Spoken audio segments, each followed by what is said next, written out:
तो आज हमारी जो फर्स्ट क्लास है इसमें अपन थोड़ा बहुत डिस्कस करेंगे कि एनआईएसएम का कौन सा एग्जाम 8 सीरीज में होता क्या है और एग्जाम को कंडक्ट कौन कराता है।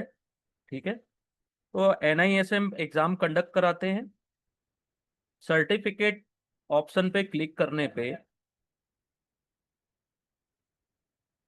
यहाँ पे सर्टिफिकेट एग्जाम पे अपन जाते हैं। तो 8 सीरीज है ना, सीरीज नंबर 8 है, VII यानी कि यहाँ से 11th नंबर में VIII 8 सीरीज है। ये 2 आवर्स का एग्जाम है। 100 नंबर पास, 100 नंबर का क्वेश्चन आता है। 60 पासिंग मार्क है, निगेटिव मार्किंग है 25, यानी कि 0.25 नंबर आपके कटेंगे अगर आपने गलत जवाब दिया। इसकी जो वैलिडिटी होती है वो 3 इयर्स की होती है। ठीक है, 3 इयर्स वैलिड होता है। 3 इयर्स के बाद अगर आप एग्जाम नहीं देना चाहते हैं तो सीपीई कंडक्ट होता है। ये सीपीई पे अपन क्लिक करते हैं तो यहाँ पे आप देखेंगे कि एग्जाम के दिए हुए हैं 8 सीरीज का। ठीक है, ये 10th नंबर पे। तो 6 आवर का इनका सीपीई होता है, 3000 ये फीस लेते हैं। ठीक है। और ईसीपीई करना है यानी कि ऑनलाइन, तो 2500 2500 फीस होती है।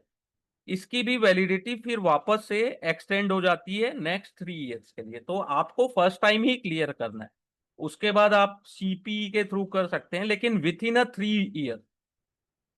अ 3 इयर्स आपको एग्जाम देना पड़ेगा इसका, यानी कि सीपीई करना पड़ेगा। अगर आप 3 इयर्स के अंदर नहीं करते हैं तो वापस से आपको एग्जाम देना होगा। ठीक है। वैसे तो बेस्ट ये होता है कि अपन एग्जाम ही दे, 3 साल बाद भी दोबारा एग्जाम दे। ठीक है, क्योंकि उसमें फीस भी कम लगनी है और अपना नॉलेज भी अप टू डेट हो जाता है। ठीक है। तो ये देखिए सर्टिफिकेट एग्जाम में सीरीज 8 सीरीज है, इसको अपन क्लिक करते हैं तो ये डिटेल है यहाँ पे। ठीक है। निगेटिव मार्किंग है, प्राइट आपको प्रोफाइल पहले बनानी पड़ेगी एनआईएसएम में। एनआईएसएम में प्रोफाइल बनाने के बाद वह आपको विथ इन अ 24 आवर आपकी प्रोफाइल अप्रूव हो जाती है। अप्रूव होने के बाद आप कोई भी सर्टिफिकेट एग्जाम दे सकते हैं।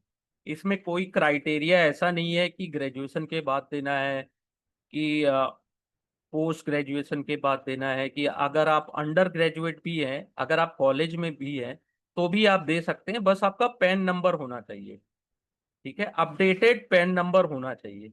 ठीक है, वैलिड। अगर उसमें आधार कार्ड आपका अपडेट नहीं है तो थोड़ी सी प्रॉब्लम होती है। ठीक है, बहुत सारे स्टूडेंट्स के जो प्रोफाइल है वो रिजेक्ट हो जाते हैं केवल पैन नंबर की वजह से। ठीक है। आपको जब भी एग्जाम देना है, एग्जाम आप मनपसंद की डेट सेलेक्ट कर सकते हैं। ठीक है, आप अपनी सिटी के अनुसार जो भी डेट आप सेलेक्ट करना चाहते हैं इजीली मिल जाता है।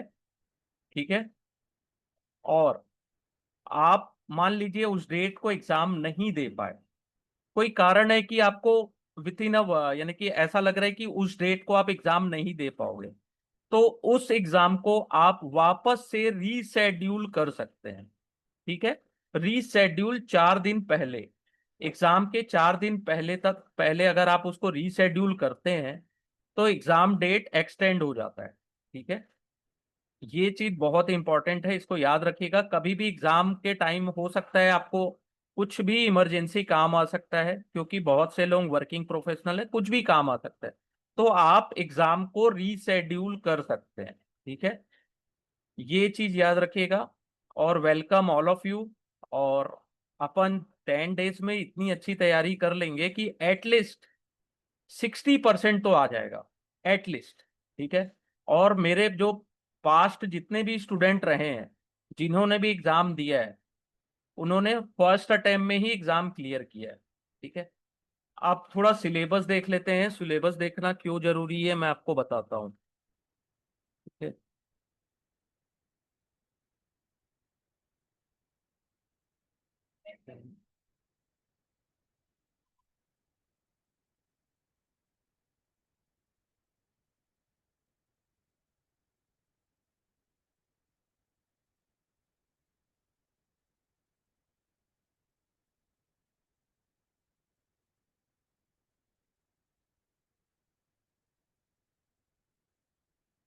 ये एग्जाम का सिलेबस है, चैप्टर वाइज है ये।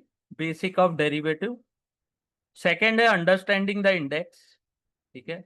Introduction to forward and future, introduction to option, strategy using equity future and equity option, trading mechanism, introduction to clearing and settlement system, legal and regulatory environment, accounting and taxation, sale practice and investor protection service.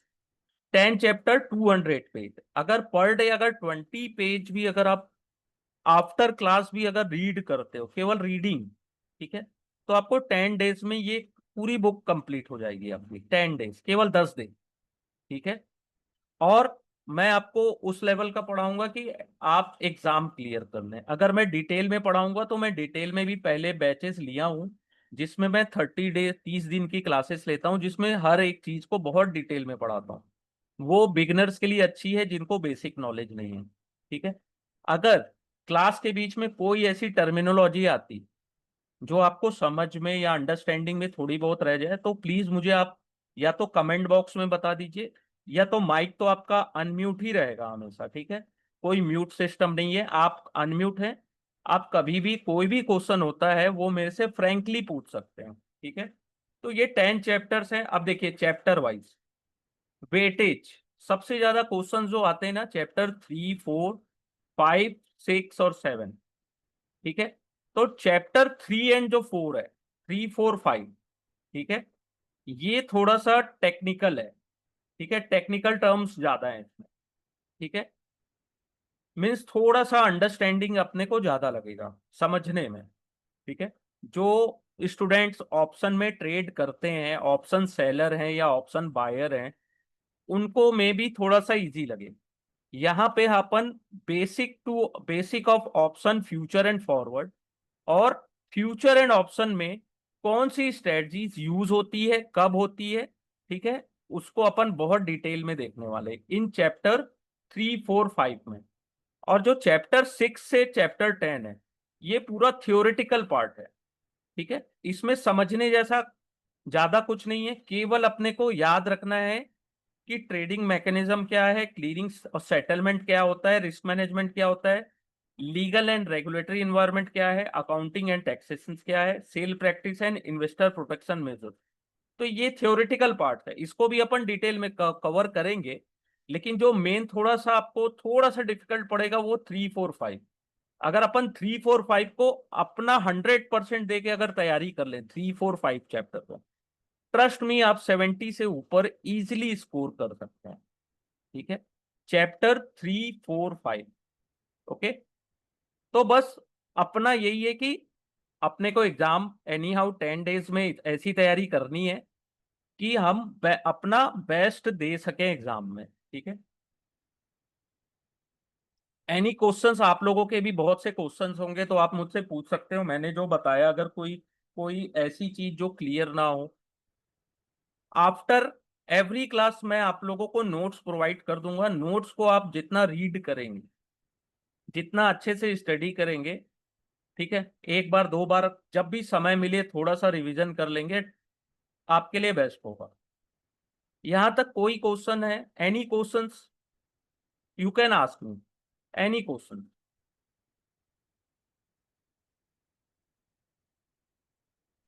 No sir. Okay,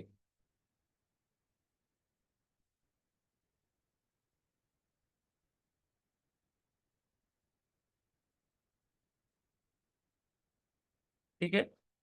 तो ये chapter 1 and 2 का मैंने कुछ notes है, may be इसमें थोड़ा बहुत mistake आपको मिल सकता है, यानी कि स्पेलिंग। और मैंने कोशिश की है कि ज्यादा यानी कि बेस्ट अपना दे सकूं, ठीक है। तो चैप्टर 1 में जो है, what is basic of derivative, ये चैप्टर का नाम है। तो डेरिवेटिव होता क्या है, ठीक है। Derivative is a financial contract whose value is derive from underlying assets value. Underlying assets में इक्विटी भी आ सकता है, कमोडिटीज भी आ सकते हैं, एग्रीकल्चर प्रोडक्ट्स भी आ सकते हैं, फिनेंशियल असेट्स में जैसे स्टॉक बॉन्ड करेंसी भी आता है। तो डेरिवेटिव की खुद की कोई वैल्यू होती नहीं, इनकी वैल्यू डिराइव होती है कहां से? Underlying assets. अंडरलाइंग असेट्स में कौन है? Commodity, agriculture product and financial assets. ठीक है। डेरिवेटिव के जो प्राइस है वो फ्लक्चुएट होते हैं अंडरलाइंग असेट्स के प्राइस के फ्लक्चुएट होने पर।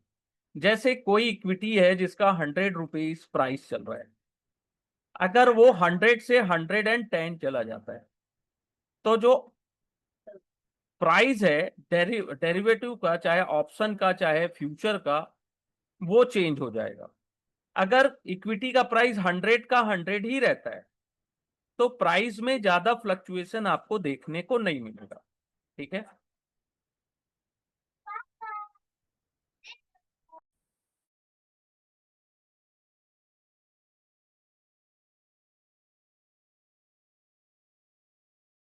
ठीक है।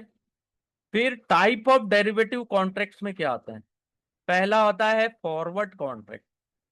फॉरवर्ड कॉन्ट्रैक्ट मीन्स मैं और आप, हम दोनों ने मिलकर,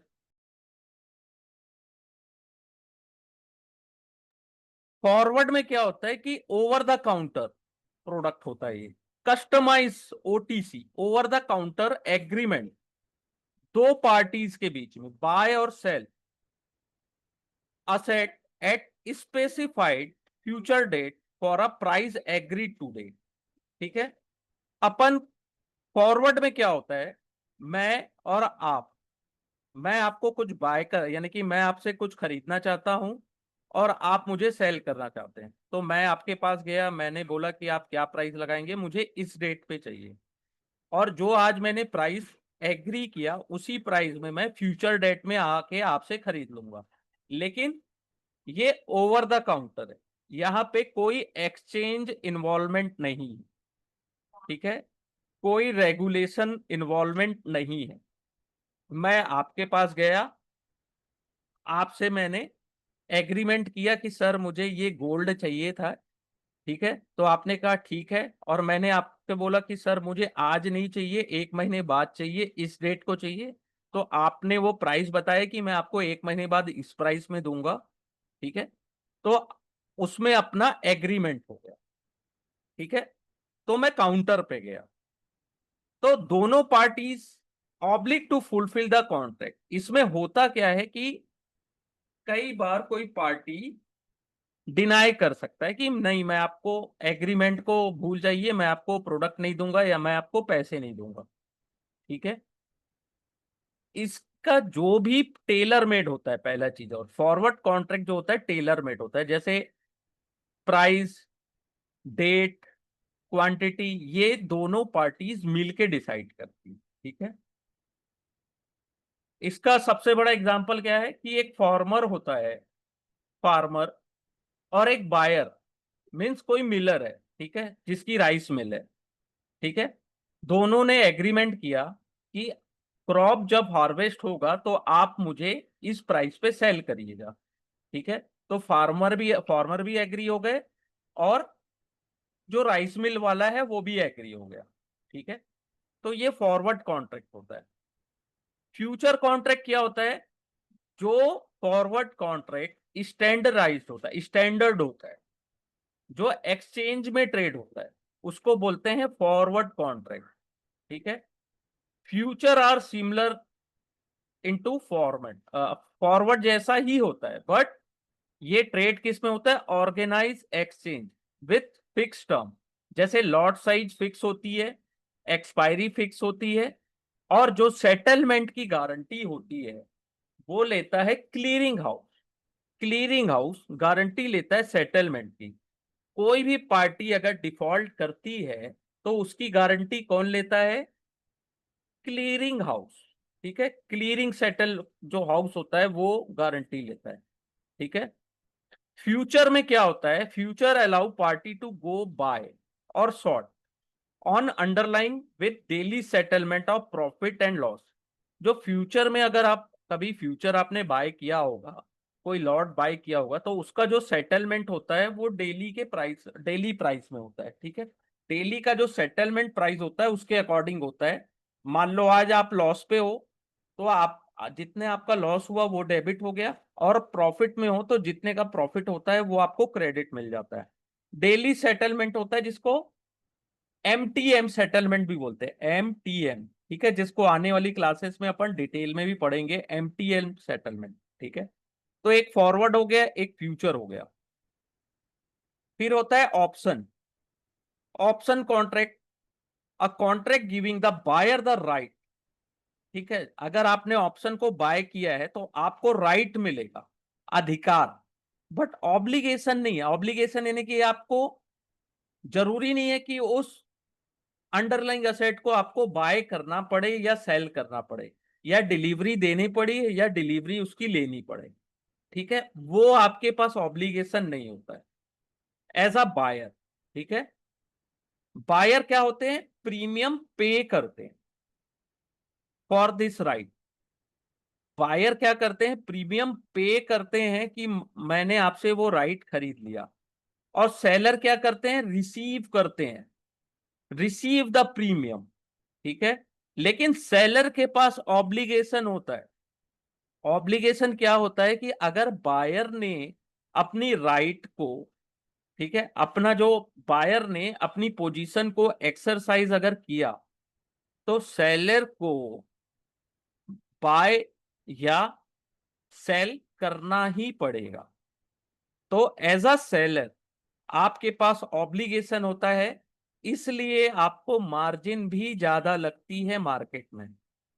अगर आपने डिफॉल्ट किया तो ज्यादा लॉस होगा। बायर ने तो ऑलरेडी जो प्रीमियम थी वो पेड कर दी, तो उनका जो मैक्सिमम जो रहता है वो प्रीमियम जितना उन्होंने पेड किया उतना ही उनका लॉस होता है, ठीक है। तो बायर के पास राइट होता है लेकिन ऑब्लिगेशन नहीं होता। सेलर के पास ऑब्लिगेशन होता है, ठीक है। फिर होता है स्वैप। ये सब अपन बहुत डिटेल में पढ़ेंगे, ठीक है। यहां तक कोई भी डाउट हो फिर भी आप पूछते जाइए, जितने इजी लैंग्वेज में हो सके मैं उतने इजी लैंग्वेज में समझाऊंगा। एग्जाम बहुत ही इजी आता है, बहुत बहुत ज्यादा इजी आता है, ठीक है। बस समझने का है कि वो टर्मिनोलॉजी क्या है, ऑप्शन की टर्मिनोलॉजी क्या है, स्ट्रेटजी दो चार क्या है, दो चार जो इंपॉर्टेंट होती है वो क्या है, उतना अगर अपन समझ गए तो बहुत है, ठीक है। लेकिन मैं आपको पूरा 100% जितनी मेरे जितना मैं आपको पढ़ा सकता हूँ, जितने डिटेल में आपको मैं समझा सकता हूँ, मैं उतनी मेहनत करूंगा, ठीक है। आप भी मुझसे क्वेश्चंस पूछ सकते हैं, कोई क्वेश्चन छोटा बड़ा मेरे लिए नहीं है। मुझे बस ये है कि आप अपने डाउट्स क्लियर करते चलिए, ठीक है। फिर होता है स्वैप्स। तो ये एग्रीमेंट होता है दो पार्टीज के बीच में कैश फ्लो का एक्सचेंज करने के लिए, ठीक है, over time according to preset formula, ठीक है। स्वैप्स जो होते हैं फॉरवर्ड कॉन्ट्रैक्ट होते हैं, ये याद रखिएगा, फ्यूचर नहीं होते, फॉरवर्ड कॉन्ट्रैक्ट होते हैं। ये ओटीसी इंस्ट्रूमेंट होते हैं। इसको जो बड़े प्लेयर्स होते हैं ना, इंस्टीट्यूशनल, वो अपने रिस्क को मैनेज करने के लिए यूज करते हैं। जैसे इंटरेस्ट रेट, इंटरेस्ट रेट के फ्लक्चुएशन से कुछ कुछ मार्केट को लॉस और कुछ को प्रॉफिट होता है। तो जिसको लॉस होता है, लॉस होने का डर है, वो इंटरेस्ट रेट को हेज करके बैठते हैं। करेंसी, करेंसी एक्सचेंज रेट, ठीक है, करेंसी के डॉलर के ऊपर जाने और रुपीस के वीक होने, या रुपीस के स्ट्रांग होने और डॉलर के वीक होने से जिनको लॉस या प्रॉफिट होता है, वो करेंसी एक्सचेंज को भी हेज करके रखते हैं, जिनसे उनको ज्यादा लॉस ना हो, ठीक है। ये बहुत बेसिक था, मैंने बता दिया। देखिए अब आता है कुछ क्वेश्चन जहां यानी कि जो हिस्ट्री है डेरिवेटिव की, ये शुरू कब हुई, ठीक है, 12th टू 17th सेंचुरी, ठीक है। सबसे बड़ा जो एग्जाम आता है ना, यानी कि एग्जाम्पल पूछा जाता है, वो है ट्यूलिप मेनिया का। 1630 में हॉलैंड में हुआ था। इसमें स्पेक्युलेटिव बूम एंड बस्ट आया था ट्यूलिप बल्ब के फ्यूचर में, ठीक है। ट्यूलिप एक फ्लावर का नाम है, उसमें लोग ट्रेड करते थे, ठीक है। उसके भी रेट बहुत हाई फाई चले गए थे एक साल के भीतर में ही, ठीक है। उसके बाद क्या हुआ, उसमें बस्ट आया, लोगों को बहुत ज्यादा लॉस हुआ, ठीक है। लेट 16 में जापान, डोजिमा, ओसाका, पहली बार राइस में ट्रेड हुआ, चावल राइस फ्यूचर में ट्रेड हुआ, जिससे क्यों ट्रेड स्टार्ट हुआ फ्यूचर मार्केट राइस का, कि वो अपने फार्मर को बचा सके अगेंस्ट बैड हार्वेस्ट। ठीक है, तो राइस फ्यूचर में ट्रेड स्टार्ट हुआ। 1848 में, 19 सेंचुरीज में 1848 में Chicago board of trade CBOT stabilize हुआ। ठीक है, जिसने पहली बार फॉरवर्ड कॉन्ट्रैक्ट स्टार्ट किया कमोडिटीज में। ठीक है, 1865 में सीबीओटी ने पहला exchange traded future contract start किया इन यूएस। ठीक है, इसे क्या कहते हैं, पहली बार जो बर्थ हुआ फ्यूचर मार्केट का। ठीक है, फ्यूचर मार्केट का पहली बार। ठीक है, फिर 1919 में Chicago butter and egg board begin future trading. ठीक है, 1972 में शिकागो मर्सेंटाइन एक्सचेंज सीएमई ने इंटरनेशनल मॉनेटरी मार्केट पहला करेंसी फ्यूचर लॉन्च किया।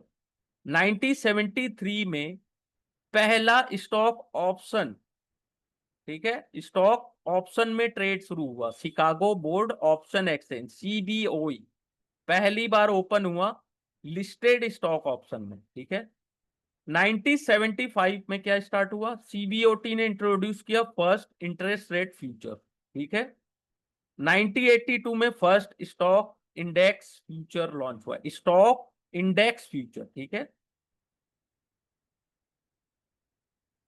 1983 में पहला exchange traded index option start हुआ 1983 में। ठीक है, यहां से कुछ क्वेश्चंस आते हैं, तो एक बार इसको रीड कर लीजिएगा। बहुत इजी क्वेश्चंस ही आते हैं, ज्यादा डिफिकल्ट क्वेश्चन नहीं आते। जैसे मैंने आपको बताया ये ट्यूलिप मेनिया, कई बार सीबीओटी का फुल फॉर्म आता है। ठीक है, और जो फर्स्ट टाइम कुछ हुआ, जैसे जापान में राइस फ्यूचर में पहली बार ट्रेड हुआ। ठीक है, स्टॉक इंडेक्स फ्यूचर कब लॉन्च हुआ। ठीक है, stock exchange traded index option कब स्टार्ट हुआ। ठीक है, फिर evolution of derivative market India में अपने देश में कब लॉन्च हुआ। 1996 में सेबी ने एक कमिटी फॉर्म की, एलसी गुप्ता कमिटी, इसको याद रखिएगा, to develop a regulatory framework for derivative in India. ठीक है, 1998 में कमिटी ने रिपोर्ट सबमिट की और क्या कहा कि आप डेरिवेटिव को एज अ सिक्योरिटीज रिकमेंड करो और सिक्योरिटी के अंदर लाओ। ठीक है, 1998 में जे आर वर्मा की जो कमिटी है, setup to design risk management measure for derivative market. ठीक है, इन 1999 सिक्योरिटी कॉन्ट्रैक्ट रेगुलेशन, जो सिक्योरिटी कॉन्ट्रैक्ट रेगुलेशन है एससीआरए, उसको अमेंड करके डेरिवेटिव को एज अ सिक्योरिटी लॉन्च किया गया। ठीक है, एज अ सिक्योरिटी इंक्लूड किया गया। ठीक है, और बहुत पुराना जो बैन था फॉरवर्ड ट्रेडिंग में, उसको लिफ्ट किया गया। ठीक है, जून 2000 पहला first exchange traded equity derivative product launch हुआ। ठीक है, ऑन बीएससी और एनएससी बिगेन ट्रेडिंग। जून 2001 में इंडेक्स ऑप्शन ट्रेडिंग स्टार्ट हुई। जुलाई 2001 में स्टॉक ऑप्शन में ट्रेडिंग स्टार्ट हुई। ठीक है, नवंबर 2001 में स्टॉक फ्यूचर लॉन्च हुआ। ठीक है, और अब इससे क्वेश्चन तो आता ही आता है, एमएससीआई ने कब लॉन्च किया। एमएससीआई मेट्रोपॉलिटन स्टॉक एक्सचेंज, ये भी इंडिया में ही है, उसने 2013 में स्टार्ट किया ट्रेडिंग ऑफर डेरिवेटिव प्रोडक्ट। ठीक है, ये याद रखिएगा, यहां से बहुत इजी इजी क्वेश्चंस आते हैं। ठीक है, पहला एलसी गुप्ता जो कमेटी है वो रेगुलेटरी फ्रेमवर्क में काम किया उन्होंने, ये याद रखिएगा, regulatory framework. J are Verma की कमेटी ने रिस्क मैनेजमेंट मेजर, उसमें काम किया। एलसी गुप्ता ने 1996 में, जे आर वर्मा ने 1998 में। ठीक है, फिर मार्केट पार्टिसिपेंट कौन होते हैं, मार्केट में डेरिवेटिव में ट्रेड कौन करता है? अपने को तो बस ये पता है कि ट्रेडर ही ट्रेड करते हैं, यानी कि जिनको केवल आज आज 500 बनाने हैं, कि वीकली ट्रेड करना है, एक्सपायरी ट्रेड करना है। बहुत कम लोगों को पता है कि आर्बिट्रेजर भी होते हैं उसमें, हेजर्स भी होते हैं। हेजर्स कौन होते हैं? Participant who use derivative two hedge और रिड्यूस रिस्क, ठीक है, arising from price fluctuation in underlying assets, जिनके बड़े बड़े पोर्टफोलियो है, ठीक है, बहुत बड़ी पोर्टफोलियोज है, ठीक है। अब उनको लग रहा है कि मार्केट यहां से बहुत नीचे गिर सकता है, ठीक है, तो वो क्या करते हैं, अपनी पोर्टफोलियो को डाउनफॉल से प्रोटेक्ट करने के लिए अपनी पोजीशन को हेज करते हैं, ठीक है। तो इन्वेस्टर क्या करता है, उसको लगता है कि स्टॉक मार्केट गिरने वाला है, तो वो इंडेक्स फ्यूचर को सेल कर देते हैं, जिससे वो अपनी इक्विटी पोर्टफोलियो को लॉस से बचा सके, ठीक है। हेजर्स का काम क्या होता है, अपने रिस्क को ट्रांसफर करना, price risk to other market player, ठीक है। आप हेज करके अपनी जो रिस्क है उसको ट्रांसफर कर देते हैं, ठीक है। बहुत डिटेल में अपन पढ़ने वाले हैं ये सब चीजें। फिर सेकंड होता है स्पेकुलेटर्स यानी ट्रेडर्स। ट्रेडर्स कौन होते हैं? जो हमेशा मार्केट के मूवमेंट को वॉच करते रहते हैं। जब उनको कोई डायरेक्शनल मूव मिलता है या बड़ा एक्सपेक्टेशन रहती है कि बहुत बड़ा मूवमेंट मिलने वाला है, ठीक है, स्टॉक में, इंडेक्स में बहुत बड़ा अप या डाउन मूवमेंट मिलने वाला है, ऊपर या नीचे बहुत तेजी से मार्केट जाने वाला है, तो वो क्या करते हैं, ट्रेडर्स क्या करते हैं, स्पेकुलेटर्स क्या करते हैं, फ्यूचर, ऑप्शन, इसको यूज करते हैं। अगर मार्केट बहुत ऊपर जाने वाला है तो फ्यूचर बाय करते हैं या तो कॉल ऑप्शन को बाय करते हैं। अगर उनको लगता है कि मार्केट बहुत तेजी से नीचे गिरने वाला है तो फ्यूचर को सेल करते हैं या पुट ऑप्शन खरीदते हैं, ठीक है। अगर उनके बताए हुए डायरेक्शन में मार्केट जाता है तो उनको बहुत बड़ा प्रॉफिट होता है, बहुत बड़ा। लेकिन जब मार्केट उनके अगेंस्ट जाता है तो उनको लॉस भी बहुत बड़ा सफर करना पड़ता है, बियर करना पड़ता है वो लॉस को, ठीक है। अब ट्रेडर्स क्यों एफएनओ का, फ्यूचर एंड ऑप्शन का यूज कर, कि उनको लीवरेज मिलता है। लीवरेज मीन्स कि कम पैसे लगा के बड़ा ट्रेड ले सकते हैं, ठीक है। निफ्टी, बैंक निफ्टी के जो ऑप्शंस होते हैं उसका एक लॉट बाय करने पे, ठीक है, बहुत कम राशि लगती है, 5,000 10,000 रुपए।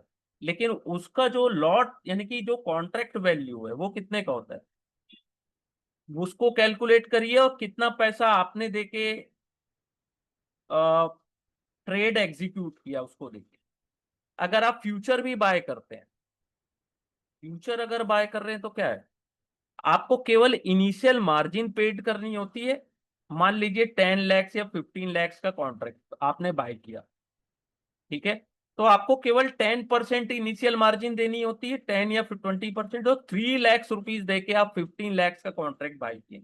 अगर मार्केट आपके डायरेक्शन में गया तो आपको बहुत बड़ा प्रॉफिट होगा, लेकिन अगर मार्केट आपके डायरेक्शन में नहीं गया, उल्टा हुआ, तो आपको लॉस भी होगा। इसलिए इसको बोलते हैं, ठीक है, दो धारी तलवार। मीन्स प्रॉफिट भी बड़ा बनेगा और लॉस भी बहुत बड़ा बनेगा, ठीक है। पोटेंशियल रिस्क भी ज्यादा है और रिटर्न भी ज्यादा है, ठीक है। थर्ड जो होते हैं वो होते हैं आर्बिट्राजर। ये जो पार्टिसिपेंट होते हैं वो रिस्क फ्री प्रॉफिट पे ट्रेड करते हैं। उनको क्या दिखता है कि असेट कोई भी अगर उन्होंने चूज किया है तो एक मार्केट में उसका प्राइस 100 दिख रहा है, एनएससी में, एक एग्जांपल बोल रहा हूं, ए एक मार्केट है उसमें उसका प्राइस 100 दिख रहा है, बी मार्केट में उसका प्राइस उनको 102 दिख रहा है, तो वो क्या करे, ठीक है, मार्केट ए में वो बाय करेंगे और मार्केट बी में उसको 102 में सेल कर देंगे, ठीक है, साइमल्टेनियसली, ना कि इंस्टेंट बाय, तुरंत बाय किए तुरंत सेल किए, बाय सेल बाय, बहुत फास्ट, बहुत फास्ट काम करते हैं, ठीक है। और मिस प्राइसिंग भी दिखी, अगर आपको दिख रहा है कि इसमें प्राइसिंग में मिसमैच है, फ्यूचर के ऑप्शन के प्राइस में मिसमैच है, एग्जैक्ट प्राइस जो होना चाहिए उससे कम या ज्यादा में ट्रेड हो रहा है, तो भी वो साइमल्टेनियसली बाय और सेल करके रिस्क फ्री प्रॉफिट बना लेते हैं, उनको आर्बिट्राजर बोलते हैं। ठीक है,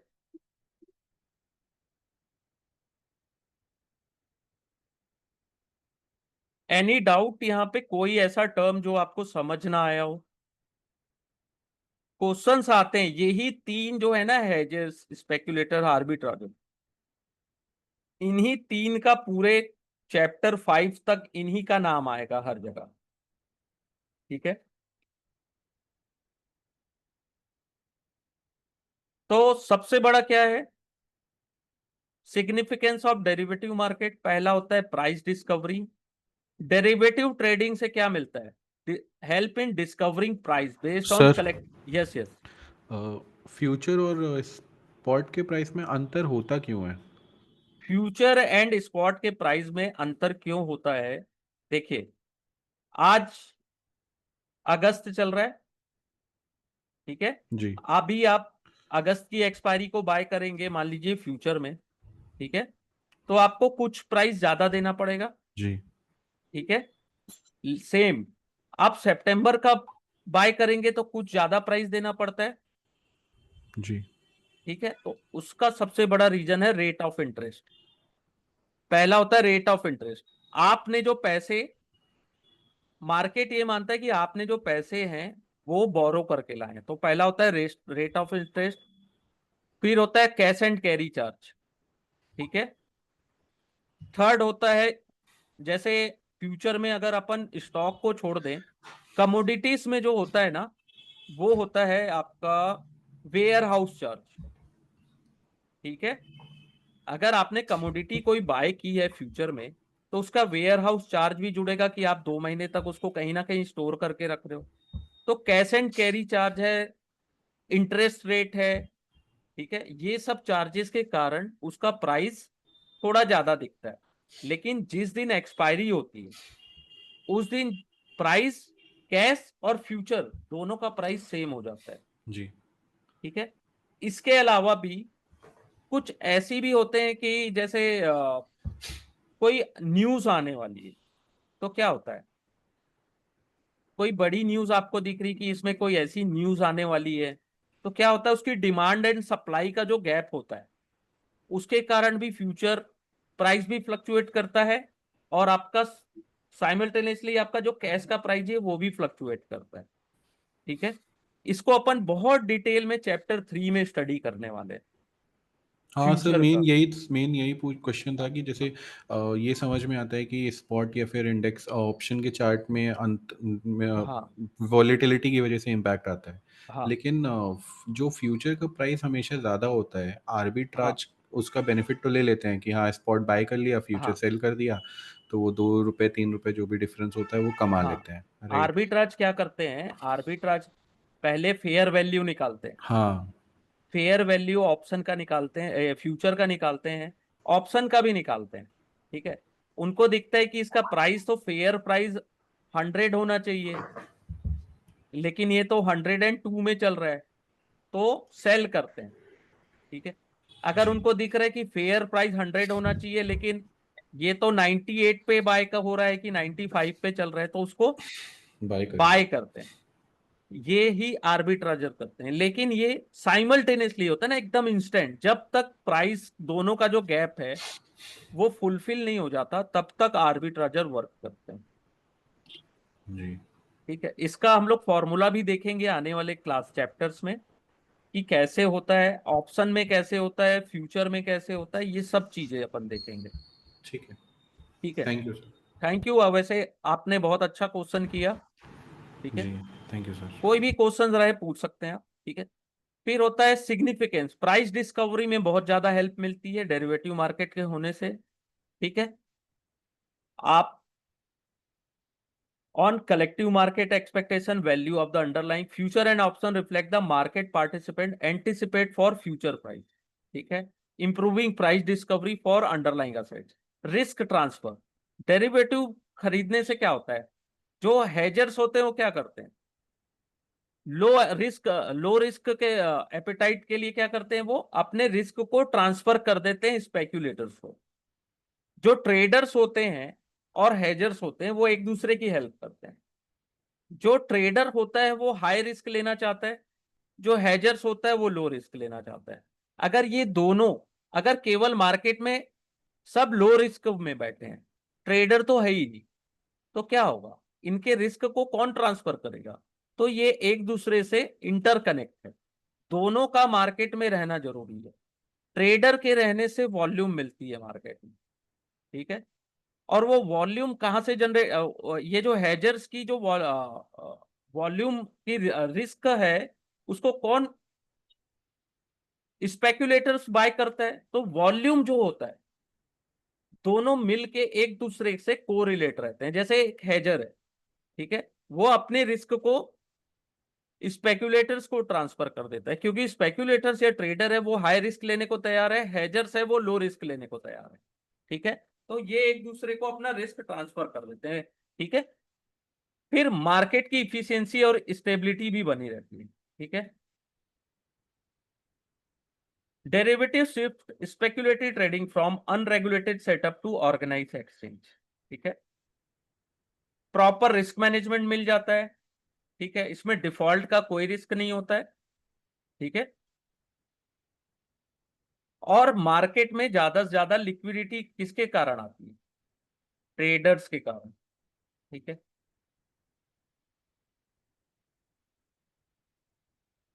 रिस्क इन डेरिवेटिव ट्रेडिंग, पहला सबसे इंपॉर्टेंट है मार्केट रिस्क या प्राइस रिस्क।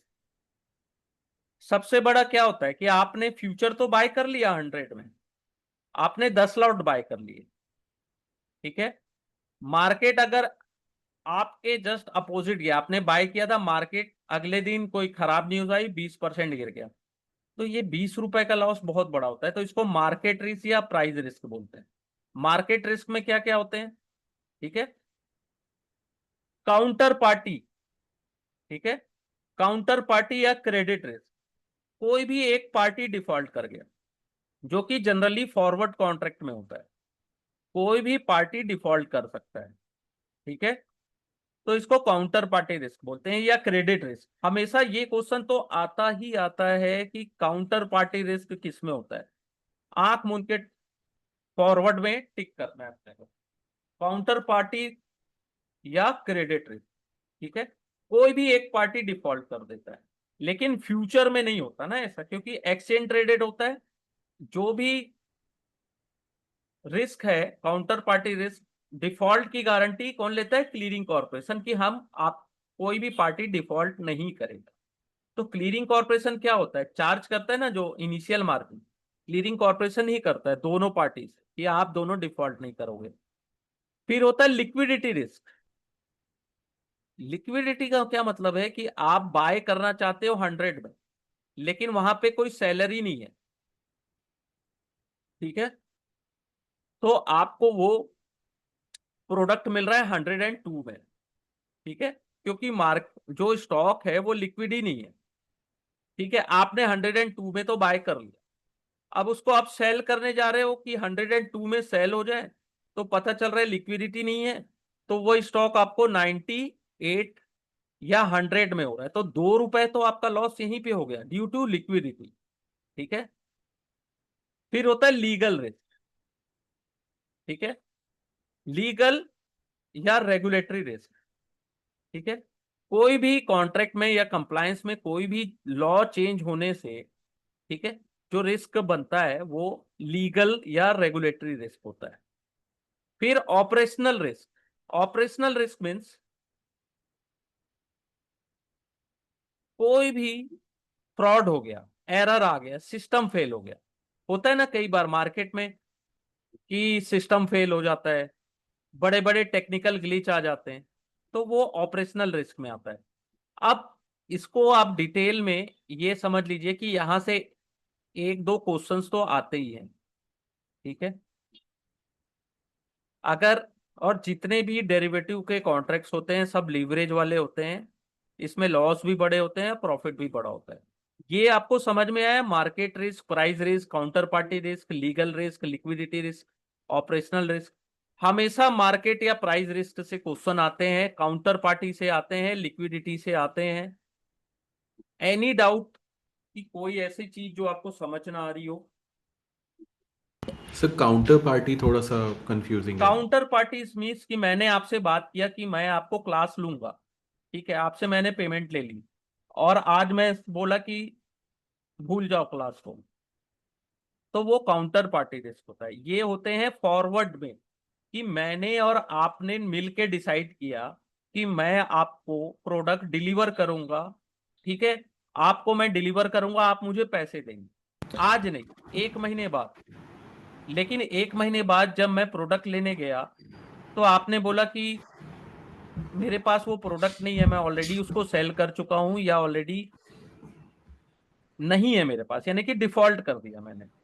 या मैं आप मुझसे पैसे लेने आए, तो मैं बोला पैसे नहीं है मेरे पास।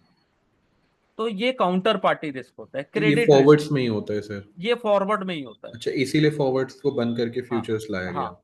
लेकिन फॉरवर्ड जो कॉन्ट्रैक्ट या ओटीसी जो कॉन्ट्रैक्ट होते हैं, वो बड़े इंस्टीट्यूशनल जो होते हैं ना, जी। उसमें म्यूचुअल अंडरस्टैंडिंग में होती है हम्म। कॉन्ट्रैक्ट। लेकिन जो छोटे पार्टी, जैसे जैसे फार्मर है, एक किसान है, जिसको अपना प्रोडक्ट सेल करना है, ठीक है, अब किसान और राइस मिल के दोनों के बीच में, राइस मिलर जो है, मिलर है, दोनों के बीच कॉन्ट्रैक्ट तय हुआ कि ये राइस को मैं 40 रुपीज के प्राइस में खरीदूंगा, ठीक है। जो किसान है वो भी रेडी है, मिलर भी रेडी है, ठीक है, 40 रुपए में तय हो गया दोनों का। लेकिन यहाँ पे किसी ने एक दूसरे से मार्जिन नहीं ली। आपने बोला कि 3 मंथ्स बाद जब हार्वेस्टिंग कंप्लीट हो जाएगी, आप मुझसे आके सामान ले लीजिएगा। अब क्या हुआ, 3 महीने बाद ना इसकी प्राइस ना बढ़ गई, 40 से 60 हो गई, ठीक है। तो जो किसान था, वो बोला कि मैं आपको 40 में प्रोडक्ट नहीं दे सकता। अब तो उसका प्राइस 60 हो चुका है। तो जो फार्मर है, वो उसने चीट किया कि भाई, आपकी तो बात हुई थी 40 रुपए में, लेकिन आप तो 60 रुपए अभी बोल रहे हो कि 60 रुपए लोगे, या आप मुझे प्रोडक्ट नहीं दे सकते। सेम थिंग, 40 रुपीज में कॉन्ट्रैक्ट तय हुआ था, मिलर अब प्राइस उसका ना 3 महीने बाद 30 में हो गया, या 20 चला गया। तो जो किसान है, वो मिलर के पास गया और बोला कि भैया, आपने 40 में बात तय की थी। तो बोला, मुझे अब आपका प्रोडक्ट नहीं चाहिए, क्योंकि अब प्रोडक्ट 20 रुपए में अवेलेबल है। तो दोनों में से कोई भी डिफॉल्ट कर सकता है, ठीक है। तो ये होता है काउंटर पार्टी रिस्क, हमेशा फॉरवर्ड में होता है। फॉरवर्ड कॉन्ट्रैक्ट में सबसे ज्यादा इसका रिस्क बना होता है, फॉरवर्ड में। इसलिए एक्सचेंज ट्रेडेड कॉन्ट्रैक्ट जो होते हैं, उसमें लोग ज्यादा से ज्यादा ट्रेड करना पसंद करते हैं, ठीक है। ऐसा नहीं है कि ओटीसी जो कॉन्ट्रैक्ट है वो बिल्कुल ट्रेड नहीं होते। जो बड़े इंस्टीट्यूशनल होते हैं ना, वो ओटीसी भी करते हैं, ठीक है, और अपने को पता भी नहीं चलता है, जी। ठीक है। फिर स्टॉक चैप्टर 2 में जो इंपॉर्टेंट है, पहला आता है कि इंडेक्स क्या होता है, व्हाट इज स्टॉक है इंडेक्स, ठीक है। Excuse me sir. Yes, yes. हाँ सर, मेरा नाम संदीप शर्मा। सर, यस ये जो सर। बल्क डील होती है या फिर कॉरपोरेट डील होती है, जैसे क्या वो हाँ, फॉरवर्ड कॉन्ट्रैक्ट्स में ही आती है? बल्क डील स्पेशली, नहीं, नहीं, नहीं, बल्क बल्क डील या डील ब्लॉक उसमें डील, नहीं आती। या जो, ब्लॉक डील होती है? हाँ, उसमें कुछ डील ऐसी होती है कि जो स्वैपिंग होती है, ठीक है, जी। केवल प्राइस आपको वॉल्यूम दिखेगा, लेकिन प्राइस में कोई उसका फ्लक्चुएशन नहीं दिखेगा। तो क्या होता है कि कोई बड़ा इंस्टीट्यूशन है, वो उसने किसी दूसरे इंस्टीट्यूशन से बाय और सेल किया, ठीक है, तो उन्होंने केवल एक्सचेंज किया उस पर्टिकुलर फिक्स प्राइस में। लेकिन जब बल्क डील होती है ना, तो बाइंग होती है, लोग बल्क में बाय करते हैं, ठीक है। लेकिन कई बार क्या होता है, इसका प्राइस ऑलरेडी कई बार फिक्स भी होता है। अगर बल्क डील हो रही है, तो कोई ना कोई बाय कर रहा है, और कोई ना कोई पहले से ऑलरेडी तय रहता है कि बाय और सेल तय है। और आपको बताना भी पड़ता है एक्सचेंज को कि आज अपन बल्क डील करने वाले हैं। बराबर। आपको इसीलिए हमारे पास न्यूज आती कि बल्क डील हुआ है। लेकिन फॉरवर्ड कॉन्ट्रैक्ट ऐसा नहीं होता है। यानी कि जो ओटीसी जो होता है ना, कई बार स्टॉक्स में ऐसा होता है कि किसी ट्रेडर्स के पास स्टॉक है, ठीक है, स्टॉक और पैसे को एक्सचेंज कर लिया गया, लेकिन ये बड़े इंस्टीट्यूशंस करते हैं, ठीक है, क्योंकि उनको मालूम है अगर वो मार्केट में एंट्री लिए और आपको 10 लाख क्वांटिटी खरीदनी है या 50 लाख क्वांटिटी खरीदनी है, अगर आप मार्केट में बाय करने जाओगे तो प्राइस फ्लक्चुएट होगा ही होगा, जो ठीक है। तो कई बार ऐसा होता है, लेकिन उसकी पूरी इंफॉर्मेशन ना आपको एनएससी की वेबसाइट में मिलेगी, ठीक है। ओके, होता है, थैंक वो भी होता है, ओटीसी भी होता है, लेकिन बल्क डील अलग है। ओटीसी का जो कॉन्ट्रैक्ट होता जो होता है ना, चेंजेस केवल हैंड चेंज होते हैं, वो भी होता है, ठीक है। यू। उसका उसका डिटेल कई बार न्यूज चैनल में आता है और एनएससी की वेबसाइट में तो आता ही आता है डेली का, नहीं, ठीक बल्क है। डील और का तो रहता है सर, बल्क हाँ डील हाँ या हाँ वो दोनों डील का जो है ना, हाँ हाँ वो रहता है सर, मतलब एक्सचेंज हाँ की आई उस पर हाँ रहता है सर। हाँ। जैसे आज से शायद 6 महीने पहले भारती एयरटेल में जो डील हुआ था, तो उसमें क्या हुआ था, केवल हैंड एक्सचेंज हुए थे, ठीक है। एक एक जो बड़ा प्ले इंस्टीट्यूशन है उसने बाय किया और दूसरे ने उसको सेल कर दिया, उसमें प्राइस में 1 रुपए का भी फ्लक्चुएशन नहीं आया था, लेकिन मार्केट में क्या होता है, रिटेलर्स जो छोटे प्लेयर्स होते हैं ना, उनको लगता है कि कुछ बड़ा होने वाला है, ऐसा कुछ नहीं होता कहीं। तो बल्क डील को या किसी भी चीज को सब थोड़ा सा प्रैक्टिकली अपने को समझना भी पड़ता है कि किस ओके, टाइप का चलने वाला है, ठीक है। फिर इंडेक्स क्या होता है, what is stock exchange, stock index, ठीक है। इंडेक्स क्या होता है, स्टेटिकल इंडिकेटर होता है जो रिफ्लेक्ट करता है composite value of basket of security, ठीक है, जो रिप्रेजेंट करता है परफॉर्मेंस ऑफ पर्टिकुलर मार्केट। जैसे एनएससी है, उसमें 50 स्टॉक्स होते हैं, तो वो 50 स्टॉक्स के परफॉर्मेंस से अपने को पता चलता है कि ओवरऑल मार्केट कैसा चल रहा है। या एनएससी या बैंक निफ्टी से क्या समझ में आता है, अगर उसमें अच्छा बड़ा मूवमेंट ऊपर नीचे होता है तो बैंकिंग सेक्टर कैसा कर रहा है। एनएससी आईटी से अपने को क्या समझ में आता है कि आईटी सेक्टर कैसा करता है। तो जो इंडेक्स होते हैं कई बार पर्टिकुलर मार्केट को भी रिप्रेजेंट करते हैं, पर्टिकुलर सेक्टर को भी रिप्रेजेंट करते हैं, ठीक है। Each index have a defined calculation methodology and base value or date from which change are measured, ठीक है। The actual index number is less important than the percentage change which indicate how market or sector move relative to base movement, ठीक है। तो stock जो index track होता है, stock के जो इंडेक्स होते हैं, तो weightage average price movement of selected stock, ठीक है। जैसे एनएससी निफ्टी जो सबसे ज्यादा, जिसमें हाई लिक्विडिटी है, मार्केट कैप भी ज्यादा है, सबसे ज्यादा इंस्टीट्यूशनल के फेवरेट भी है, ठीक है, उसके अकॉर्डिंग एनएससी और बीएससी में स्टॉक्स चेंज भी होते रहते हैं, ठीक है। इंडेक्स का फायदा क्या है, इंडेक्स का क्या क्या फायदा है, जैसे इंडिकेटर है। इंडेक्स, स्टॉक इंडेक्स एक तरह से इंडिकेटर है कि ओवरऑल मार्केट कैसा कर रहा है। आज किसी से भी पूछो कि मार्केट कैसा कर रहा है, तो बोलते हैं एनएससी निफ्टी बहुत ऊपर है तो बहुत अच्छा कर रहा है, बहुत बढ़िया चल रहा है। निफ्टी एक दिन में 2% ऊपर हो जाए तो क्या होता है, लोगों को लगता है नहीं मार्केट ओवरऑल बहुत अच्छा कर रहा है, मार्केट सब बढ़िया है, ठीक है। कोई पर्टिकुलर सेक्टर जैसे बैंकिंग में बैंक निफ्टी अगर वो बहुत अच्छा कर रहा है तो क्या लगता है कि बैंकिंग सेक्टर अच्छा कर रही है, ठीक है, लाइक बैंक निफ्टी, ठीक है। या आईटी तो स्पेसिफिक सेक्टर कैसा कर रहा है, तो मार्केट का वो बैरोमीटर हो गया। बेंचमार्क फॉर पोर्टफोलियो, ठीक है, आप अपनी पोर्टफोलियो का परफॉर्मेंस, ठीक है, चाहे वो म्यूचुअल फंड हो, इंडिविजुअल स्टॉक्स का हो, आपका पोर्टफोलियो है, वो ईयरली रिटर्न दे रहा है 10%, निफ्टी दे रहा है 8%, ठीक है। तो आप बेंचमार्क से यानी कि निफ्टी से ज्यादा अच्छा परफॉर्मेंस आपका पोर्टफोलियो कर रहा है, ठीक है, इसका ये मतलब है आउट परफॉर्म कर रहे हैं। वही अगर निफ्टी केवल 8% रिटर्न दे रहा है और आपका जो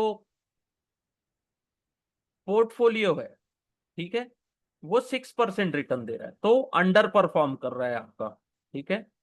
मीन्स आपका जो पोर्टफोलियो मैनेजमेंट है वो रिलेटिव वीक है, ठीक है, या आपने जो म्यूचुअल फंड में इन्वेस्टमेंट करके रखा है उसमें आपको उतना अच्छा रिटर्न नहीं मिल रहा है, उससे बढ़िया तो आप निफ्टी में इन्वेस्टमेंट कर लीजिए, ऐसा।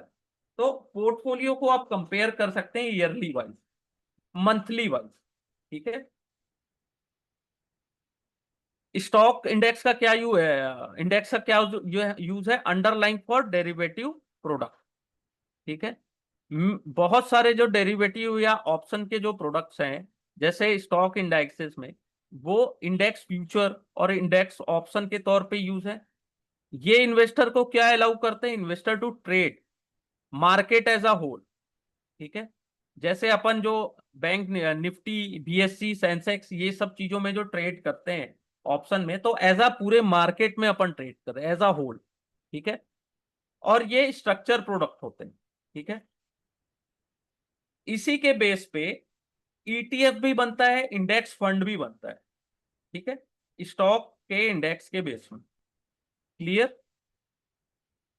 अब स्टॉक के जो इंडेक्स हैं वो कितने टाइप्स के होते हैं, ठीक है। तो पहला होता है मार्केट कैप वेटेज इंडेक्स, जिसका जितना मार्केट कैप हाई होगा उतना ज्यादा उसको इंडेक्स में वेटेज मिलेगा, ठीक है। स्टॉक प्राइस चेंज होगा, index is calculated by comparing the current total market of all constituent और total market cap of the base date, उस डेट से आप निकालोगे। इसको अगर सिंपल लाइन में अगर समझना है तो आप ये समझिए कि जिसका जितना हाई मार्केट कैप होगा उसको उतना ज्यादा वेटेज मिलेगा इंडेक्स में, ठीक है। जो इंडिया में सेंसेक्स और निफ्टी है वो पहले क्या थे, मार्केट कैप वेटेज इंडाइसेस थे, ठीक है, पहले थे। तो ये याद रखिए, ये इसके जो एग्जाम्पल है, सेंसेक्स और निफ्टी थे, अभी नहीं है, ठीक है।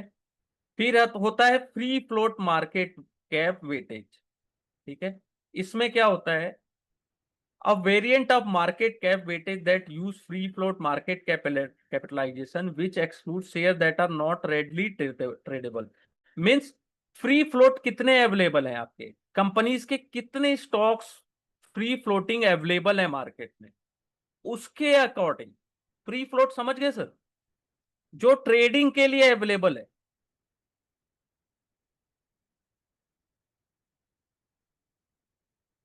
All clear sir? जो ट्रेडिंग के लिए जो स्टॉक्स अवेलेबल होते हैं उसके अकॉर्डिंग, सर इन ठीक है। Daily daily volume sir. Daily volume, volume तो ठीक है, लेकिन फ्री फ्लोट ओके जो ट्रेडिंग के लिए अवेलेबल है, आप जितना चाहो उसमें ट्रेड कर सकते हो, फ्री फ्लोट। जैसे ओके कुछ या स्टॉक्स क्या होते हैं जिसमें फ्री फ्लोट अवेलेबल ही नहीं होते, आप वॉल्यूम भी बोल सकते हैं उसको, लेकिन जो फ्रीली अवेलेबल है मार्केट में ट्रेड कर सकते हो। मार्केट या वैल्यू यस आपको अगर निकालना है तो आप जैसे बोल रहे हो ना, तो फ्री फ्लोट अवेलेबल है 100 और आपका स्टॉक का जो प्राइस चल रहा है वो 200 चल रहा है, ठीक है। लेकिन फ्री फ्लोट अगर 100 की जगह केवल 10 अवेलेबल है तो इसको ज्यादा वेटेज नहीं दिया जाएगा। जिसके पास ज्यादा फ्री फ्लोट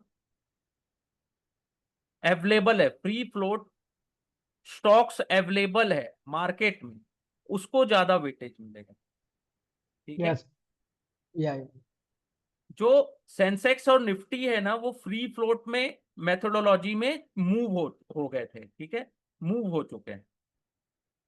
फिर होता है price index, price weightage index. Price weighted index में एग्जांपल है डाउ जोन इंडस्ट्रियल एवरेज का, या निक्की जापान, जो जापान का निकाई 225 है वो। वेल नोन एग्जांपल जो है प्राइस वेटेज इंडेक्स का, ठीक है।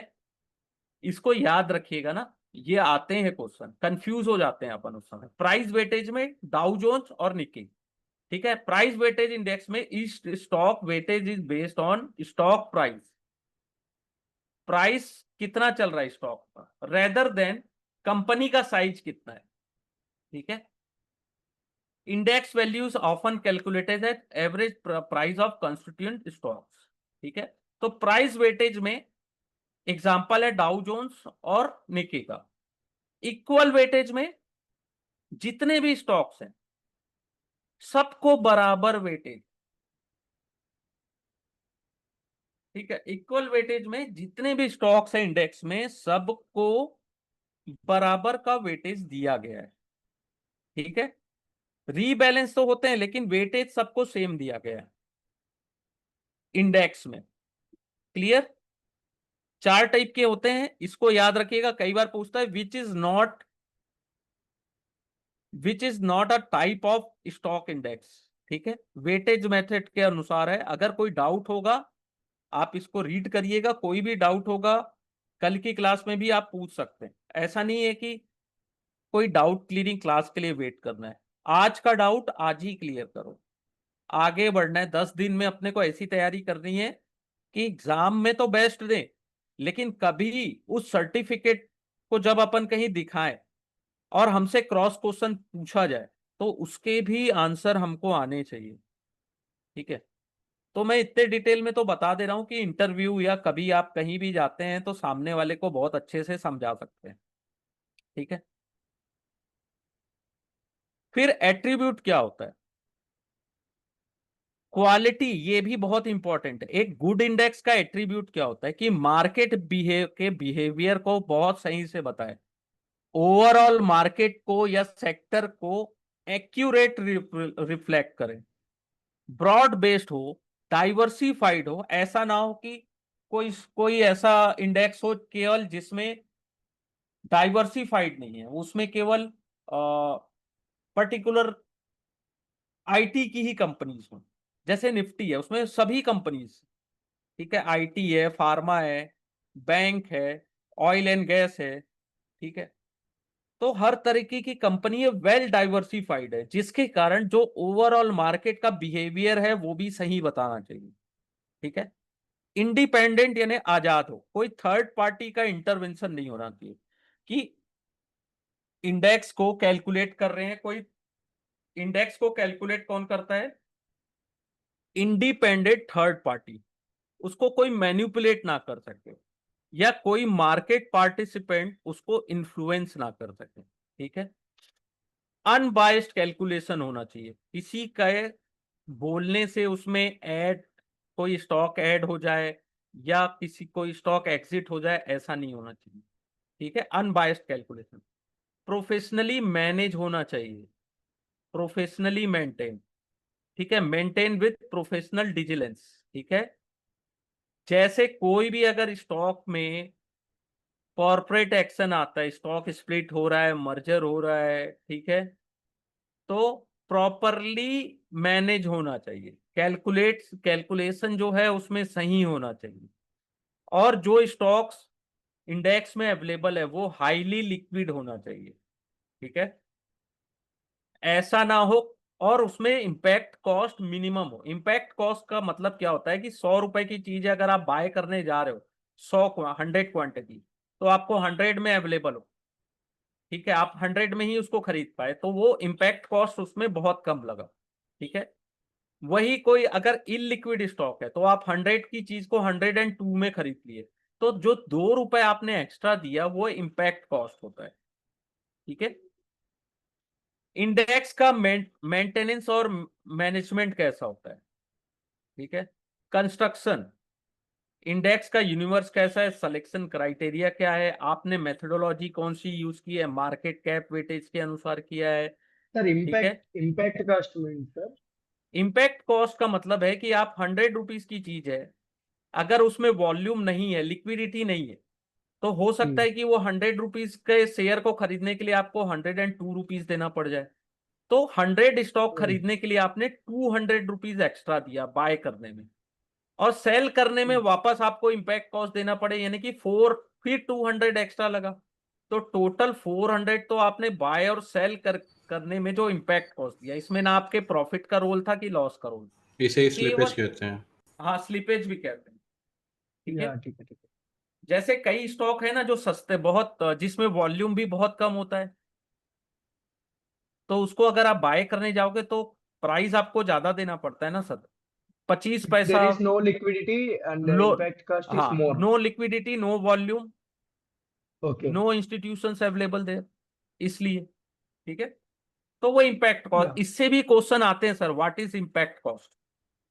Yeah. स्लीपेज भी जो आपने कहा बहुत सही वर्ड है, लेकिन यहाँ पे आप इस कोर्स में या जब एग्जाम आप देंगे तो इम्पैक्ट कॉस्ट का ज्यादा यूज किया गया है। ओके ठीक है, तो कंफ्यूज मत होइएगा। ठीक है, ठीक। ठीक है, तो इंडेक्स का मैनेजमेंट क्या होता है, मेंटेनेंस कैसा होता है, कोई भी कॉर्पोरेट एक्शन आए या शेयर्स कोई एक्सक्लूड हो रहा है, कोई इंक्लूड हो रहा है, हर 3 महीने में एक होता है ना कि आज ये जैसे अभी के टाइम में जोमेटो इंक्लूड हुआ।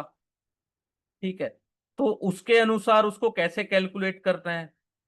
रिलायंस का बोनस शेयर इशू हुआ था, तो बोनस शेयर इशू हुआ तो कॉर्पोरेट एक्शन हुआ। तो ऐसा उसमें कैलकुलेशन जो रहता है कि सही से किया जाए, ऐसा ना हो कि आपने कॉर्पोरेट एक्शन में जो कॉर्पोरेट एक्शन तो लिया, बोनस भी आ गया या जोमेटो को इंक्लूड कर दिया, तो पता चल रहा है कि निफ्टी कोई जो इंडेक्स है उसका जो प्राइस है बहुत ज्यादा ऊपर नीचे हो गया। ऐसा नहीं होना चाहिए, प्रॉपर कैलकुलेशन होना चाहिए। ठीक है, प्रॉपर कैलकुलेशन होना चाहिए, रीबैलेंसिंग भी प्रॉपर होनी चाहिए। कोई इसमें जो भी काम होते हैं ना इंडेक्स मैनेजमेंट और मेंटेनेंस के, ये आउटसाइड पार्टी करता है, या एक पर्टिकुलर एक कंपनी होती है जो अनबायस्ड होती है, वो ये सब चीजें कैलकुलेट करती है। ठीक है, जो रिवीजन होता है ना, पीरियडिक रिवीजन, हर 3 महीने में किसी का मार्केट कैप रिड्यूस हो गया, लिक्विडिटी रिड्यूस हो गई, सेक्टर शिफ्ट हो गया, तो उसको रिप्लेस करके रिलेवेंट कंपनीज को एंटर किया जाता है। ठीक है, जो प्रॉपर मार्केट के बिहेवियर को कैप्चर कर सके। ठीक है, तो ये सब क्राइटेरिया होता है इंडेक्स मैनेजमेंट का। ठीक है, तो मेजॉरिटी स्टॉक्स तो अपन जानते हैं, बीएससी सेंसेक्स, ठीक है, एनएससी निफ्टी। तो इसमें ये भी क्वेश्चन आता है, याद रखिएगा, कई बार कंफ्यूज हो जाते हैं। बीएससी में 30 स्टॉक्स होते हैं। ठीक है, निफ्टी 50 में पता है कि निफ्टी में 50 स्टॉक्स होते हैं। ठीक है, अदर इंडाइसेस में BSc next 50, BSc 100, 200, 500, Nifty next 50, Nifty 100, 200, 500, Nifty bank, BSc IT. ठीक है, आईटी के इंडेक्स। ठीक है, तो नेक्स्ट 50 मीन्स जो अगले 50 जो प्रोबेबिलिटी है कि ये निफ्टी में एंटर हो सकते हैं, तो निफ्टी नेक्स्ट 50 में आते हैं। निफ्टी बैंक्स मीन्स कि केवल बैंक के शेयर, निफ्टी आईटी मीन्स केवल आईटी के शेयर या केवल आईटी के इंडेक्स। एप्लीकेशन क्या होता है, स्टॉक इंडाइसेस का क्या यूज होता है। Stock indices are not just analytical tool, they have practical investment application.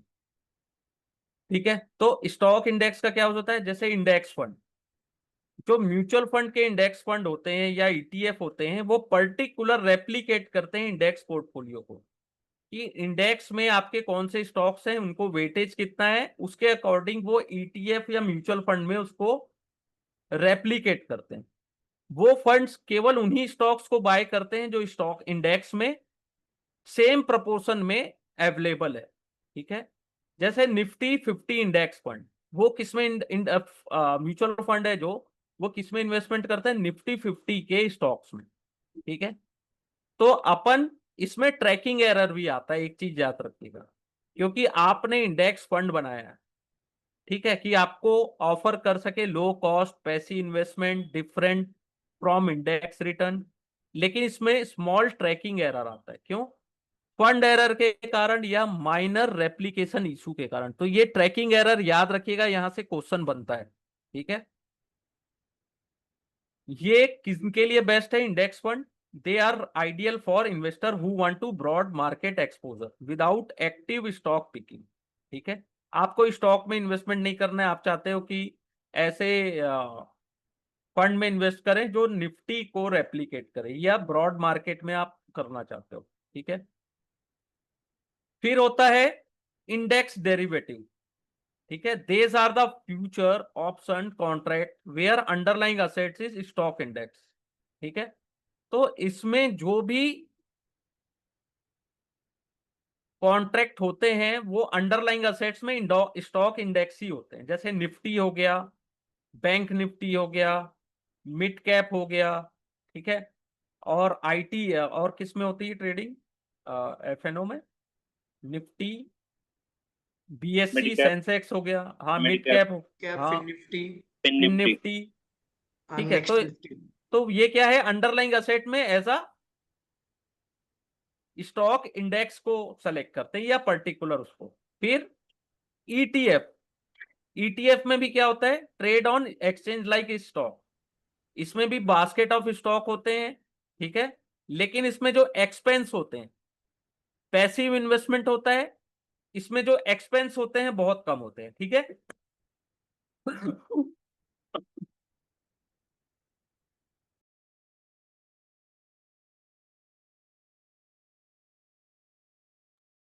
ठीक है।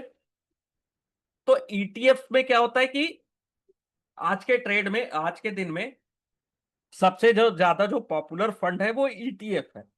लोग ज्यादा से ज्यादा ईटीएफ बाय करना चाहते हैं। क्यों?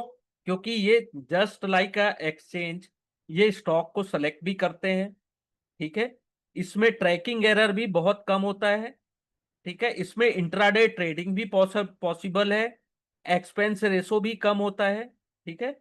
जैसे निफ्टी 20 है, वो एग्जांपल है ईटीएफ ट्रेडिंग ट्रैकिंग का निफ्टी 50 इंडेक्स के लिए, ठीक है। ETF also useful for basket trading, ठीक है। अगर आप चाहो जितनी क्वांटिटी में चाहो उतना बाय कर सकते हो, उसमें एक्सपेंस भी आपको नहीं लगेगा, जब चाहो सेल कर दो, मार्केट में ट्रेडेबल भी होते हैं ये, ठीक है। तो ये चैप्टर 2 तक के जितने इंपॉर्टेंट थे, चैप्टर 1 एंड 2 थ्योरेटिकल है, मैंने आपको इसको अच्छे से डिटेल में पढ़ा दिया, ठीक है।